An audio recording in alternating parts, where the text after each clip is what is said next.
Let me kick off Bryan Kohberger. Interesting stuff has come out over the past few days, especially with his actions concerning his movements after the murders of the University of Idaho students. I'll begin by saying that some motions have been filed, or not motions, some rulings by the judge about the remaining court documents. For example, like the witness list, whether things should continue to be sealed or unsealed or released. And Judge Hippler has ruled on a number of those outstanding items. For instance, like the witness list, he says we're going to keep that sealed because that wouldn't have become public anyway, and it's an unwarranted invasion of privacy. So there's still some documents they're dealing with had this gone to trial, which, if you think about it, if this was in trial, I'd be coming to you tonight talking about who testified today in court. We'd still be in trial, and this would have started the end of August.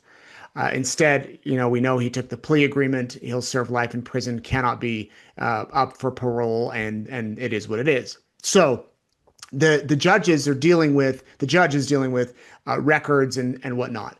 As this is happening, we're getting new video that we haven't seen before of Bryan Kohberger right after the murders. Fox News obtained this video. You can see it here about what Bryan Kohberger did in the hours after the murders. First of all, he went to Costco. This is him going to Costco and getting turned away because he didn't have a membership card, apparently. He didn't have a membership card. He tries to get into the store, can't get in, doesn't have the card. They're particular about that. Well, he takes another stop at Albertsons, and it appears to show that he goes to the self-checkout register. This is, again, hours after the murderers, plural, and he's at the grocery store using self-checkout.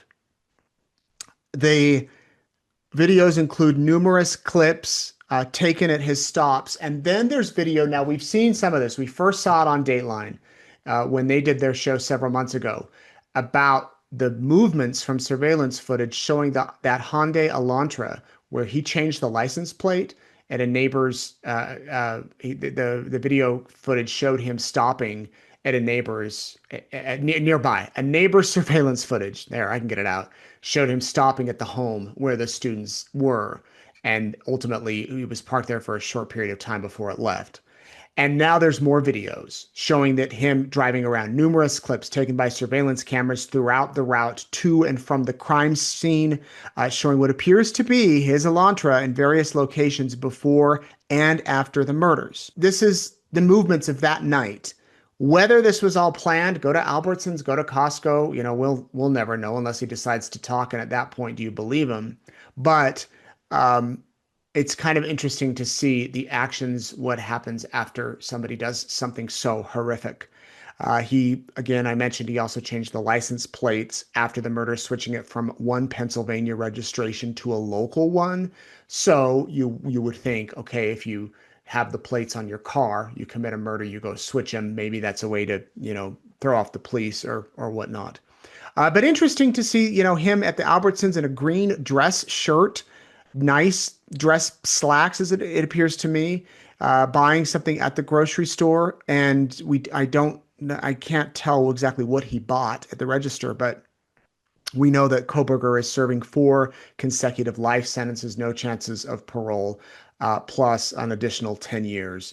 And that's where he's at now in Idaho Maximum Security Institute in Kuna. So that's the new video. Now, remember when we talked about the video of him in that prison? You remember the video. It went crazy viral. Here's a clip of it that was posted. The Idaho Department of Correction opened up an investigation to figure out how this video got out. Now, when it first came out, there was some question of, is it AI?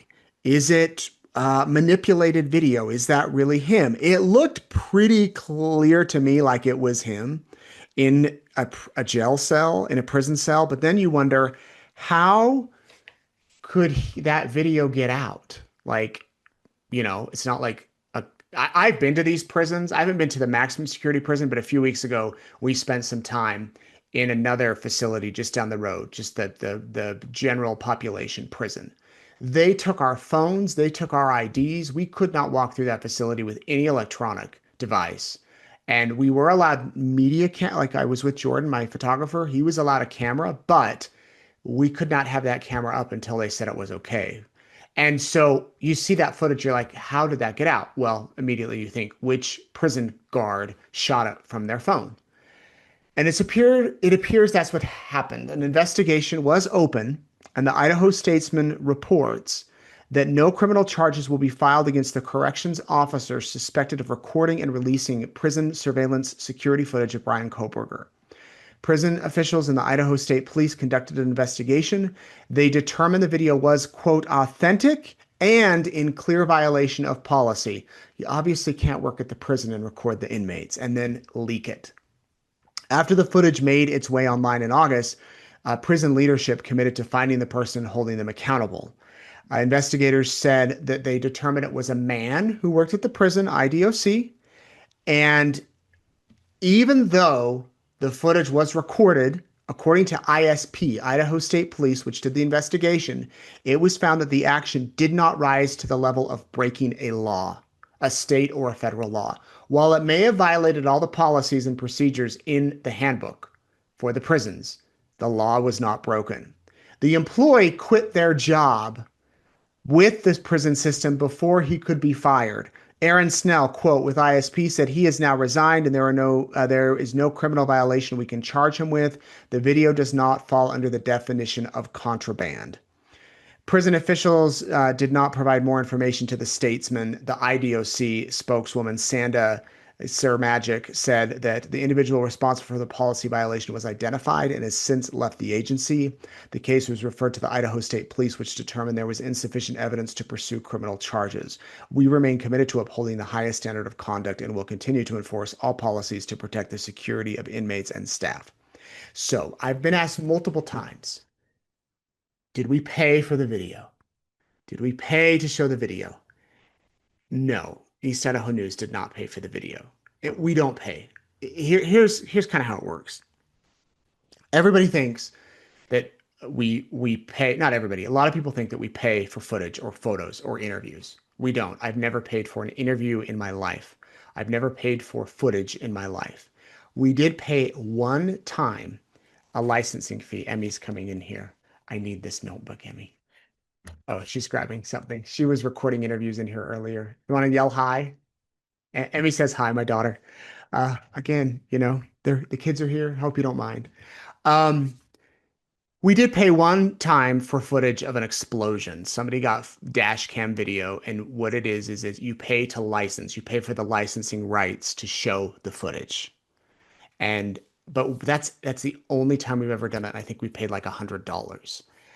The networks. Now, when you get to like ABC 2020, Dateline, NBC, CBS, they will license more. And it's becoming a little bit stricter for some agencies where they don't pay for interviews because if money gets involved, it becomes real murky. It becomes real, we're paying you for the story and you don't, it's just tell your story. Just, tell it. That's my view.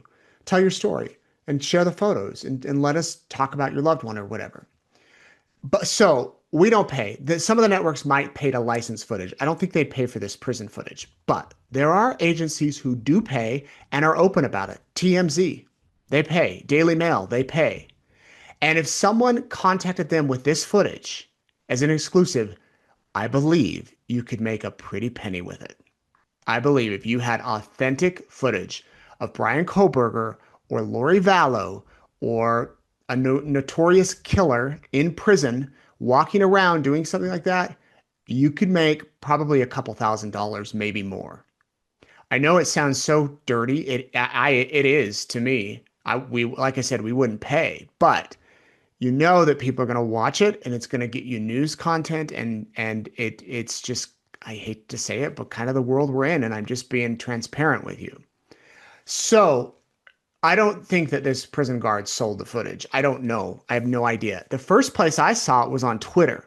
It's also possible someone takes a phone and records off their screen while they're at work. Like, look at this Kohberger walking around. I just got 20 seconds of footage. Send to my girlfriend. Send to my friend. Send to my neighbor. Check this out, Kohberger. And you know what happens?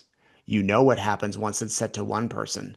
It's then sent out to five other people, 10 other people, and before you know it, it's on social media.